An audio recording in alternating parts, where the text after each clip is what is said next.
திருப்பூர் மாவட்டம் பல்லடம் பகுதியில் தடை செய்யப்பட்ட பாக்குகள் மற்றும் போதைப் பொருட்கள் விற்பனை நடைபெறுவதாக குற்றச்சாட்டு எழுந்திருக்கிறது. இது தொடர்பான கூடுதல் விவரங்களை அங்கிருக்கும் செய்தியாளர் சுதேஷிடம் கேட்கலாம். சுதேஷ், பல்லடம் பகுதியில் விற்பனை செய்யப்படும் போதைப் பொருட்கள் எந்த வகையை சேர்ந்தவை? அவற்றை யார் யாரெல்லாம் விற்பனை செய்கிறார்கள்? அதாவது திருப்பூர் மாவட்டத்தை பொறுத்தவரைக்கும் பின்னலாடை நிறுவனங்கள் அதிகமாக செயல்பட்டு வருகிறது. இங்கு தென் மாவட்டங்கள் மற்றும் இந்த திருப்பூர் சுற்றியுள்ள பகுதிகளில் தொழிலாளர்கள் பற்றாக்குறை அதிகமாக இருப்பதால வெளிமாநிலத்திலிருந்து அதிகமான ஆட்கள் இங்கு அமர்த்தப்பட்டு இங்கு பணியில் ஈடுபடுத்தப்பட்டிருக்கார்கள். இந்நிலையில வெளி மாநிலங்கள்ல பொதுவாக தற்போது தமிழ்நாடு போன்ற பகுதிகளில் சிகரெட், பீடி போன்ற பொருட்களை பயன்படுத்துவது போலவே வெளிமாநிலங்கள் இந்த பான், குட்கா போன்ற பொருட்கள் அதிக அளவில் பயன்படுத்தக்கூடிய மக்களாக இருக்கிறார்கள். இந்நிலையில் இந்த மாவட்டத்தில் தற்போது வெளிமாநிலத்தவர்கள் அதிகமாக இங்கு தங்கியிருப்பதால் பீடா கடைகளில் இது போன்ற பான், குட்காக்கள் ஏற்கனவே இங்கு நமது பகுதிகளில் தடை செய்யப்பட்டிருக்கிறது. தமிழகத்தில் பான், குட்கா பெட்டி கடைகள் மற்றும் இது போன்ற மளிகை கடைகளில் விற்பனை செய்து முற்றிலுமாக தடை செய்யப்பட்டுள்ள நிலையில, அதாவது பீடா என்பது வெற்றிலை மற்றும் பாக்கு வகையை பயன்படுத்தி பீடாக்கள் விற்பனை செய்யப்பட்டு வருகிறது. இதில் இந்த வெளிமாநிலத்திற்கு என்று பான், குட்கா, போதை தரக்கூடிய பொருட்களை அதிகமாக கலந்து இவர்கள் அதிகமாக அதை வாங்குவதால் இந்த பொருட்களை கலந்து இந்த விற்பனையானது இங்கு தொடர்ந்து நடைபெற்று வருகிறது. இதற்கிடையே சமீபத்தில் திருப்பூர் மாவட்டம் பல்லடம் பகுதியில் ஒரு சில பீடா கடைகளில் சாக்லேட் போன்ற ஒரு வடிவத்தில், அதாவது சாக்லேட் போன்று கோபாக இருக்கக்கூடிய ஒரு வடிவத்தை சாக்லேட் கவர் போன்று தயாரித்து அதனை விற்பனை செய்து வருகிறார்கள். இதில் போதை ஏற்றக்கூடிய பொருட்களும் கலந்து விற்பதாக தகவல் கிடைத்திருக்கிறது. இந்நிலையில இளைஞர்கள் மற்றும் முதியவர்கள் மட்டுமே இந்த பீடா கடைகளை அதிகமாக நாடி வந்த நிலையில தற்போது பள்ளி மாணவர்கள் இந்த பீடா கடைகளை அதிகமாக நாடி வரும் சூழல் அந்த காட்சிகளில் நமக்கு தென்பட்டது. அதனைத் தொடர்ந்து அந்த காட்சிகளை நாம் எடுத்தபோது பள்ளி மாணவர்களும் அந்த சாக்லேட் போன்ற அந்த பொருளை வாங்கி அதிகமாக அவர்கள் உட்கொள்வது தெரிய வந்திருக்கிறது. இதனை அந்த பீடா கடைகளில் வெறும் 10 ரூபாய்க்கு மட்டுமே விற்பனை செய்வதால் எளிதாக மாணவர்கள் வாங்கக்கூடிய ஒரு சூழல் ஏற்பட்டிருக்கிறது.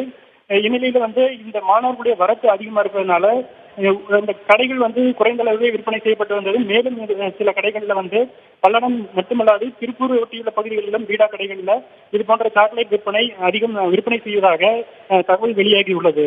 கார்த்திக், சுதேஷ், இது குறித்து மாவட்ட நிர்வாகத்திடமோ அல்லது காவல்துறையிடமோ யாராவது புகார் தெரிவிச்சிருக்கிறாங்களா?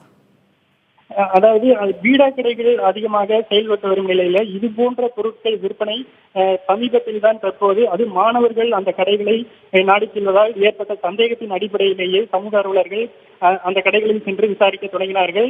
தற்போது இந்த சாக்லேட் போன்ற இந்த போதைப் பொருள் கலந்த ஒரு பொருள் விற்பனை செய்யப்படுவது தற்போது தெரிய வந்துள்ளதை தொடர்ந்து காவல்துறையினர் இது குறித்து விசாரணை மேற்கொள்வதற்கான தகவல் எட்டவில்லை என்று கூறப்படுகிறது. மேலும் மாவட்ட நிர்வாகம் மற்றும் நகராட்சி நிர்வாகத்தில் உள்ள சுகாதாரத்துறை அதிகாரிகளுக்கும் இந்த தகவல் தற்போது வரை தெரியவில்லை என்ற ஒரு கருத்து தான் இங்கு சமூக ஆர்வலர்கள் தரப்பில் வைக்கப்படுகிறது. இதனை சமூக ஆர்வலர்கள் தற்போது இதை புகாராக கொண்டு சென்று காவல்துறை மற்றும் நகராட்சி சுகாதாரத்துறையிடம் புகாராக கொண்டு சென்று இது குறித்த நடவடிக்கையை விரைவில் மேற்கொள்ள வேண்டும் என்ற ஒரு கோரிக்கையை செய்தியாளர்களிடம் வைத்திருக்கிறார்கள். கூடிய விரைவில் இதை புகார் மனுவாக கொடுத்து இது குறித்த நடவடிக்கை எடுப்பதற்கான வாய்ப்புகள் இருக்கிறது. பொங்கோலி, பீடா கடைகளை பொறுத்த வரைக்கும் இங்க உள்ளவங்க நடத்துறாங்களா அல்லது வட மாநிலங்களிலிருந்து வந்திருக்கவங்க மட்டும்தான் அந்த கடைகளை நடத்துறாங்களா? உணவு பாதுகாப்புத்துறை அதிகாரிகள் அடிக்கடி இங்கெல்லாம் ஆய்வு நடத்துவாங்க, அந்த ஆய்வுகள் தொடர்கிறதா? அதாவது அந்த நமது தமிழகத்தில் ஏற்கனவே அந்த பான் பராக்கு, பான் குட்கா போன்ற புகையிலை போன்ற பொருட்கள் முற்றிலுமாக அனைத்து கடைகள், பெட்டி கடை முதற்கொண்டு அனைத்து பகுதிகளிலுமே தடை செய்யப்பட்டிருக்கிறது. இது குறித்த சோதனைகள் சுகாதாரத்துறை சார்பில் தொடர்ந்து நடைபெற்றுதான் வருகிறது. இதற்கிடையே இந்த பீடா கடைகளில் அதாவது வெற்றிலை மற்றும் அந்த பாக்கு, சாதாரண பாக்கை மட்டுமே பயன்படுத்தி அந்த பீடாக்கள் கொடுக்கப்பட்டு வருகிறது. இது ஹோட்டல்களிலும் இந்த பீடா, ஸ்வீட் பீடா என்று சொல்லக்கூடிய பீடாக்கள் அதிகம் விற்பனை செய்யப்படுவதால் இந்த பொருட்களில் எந்த சந்தேகமும் எழப்படவில்லை. இதன் காரணமாகவே இந்த பீடா கடைகளில் சோதனையானது அதிகமாக செய்யப்படுவதில்லை என்ற ஒரு கருத்து தெரிவிக்கப்படுகிறது. இந்நிலையில் இந்த பொருட்கள் அதிகமாக விற்பனை செய்யப்படுவதாலும் பள்ளி மாணவர்கள் தற்போது இந்த கடைகளை அணுகி வருவதாலும் இதற்கு மேல் இந்த புகாரின் அடிப்படையில் சுகாதாரத்துறை அதிகாரிகள் நடவடிக்கை எடுப்பார்கள் என்ற எதிர்பார்ப்பு இங்கு தற்போது அவர்கள் தெரிவித்திருக்கிறார்கள். அடுத்த கட்ட விவரங்களுக்கு மீண்டும் உங்களை தொடர்பு கொள்கிறோம் சுதேஷ்.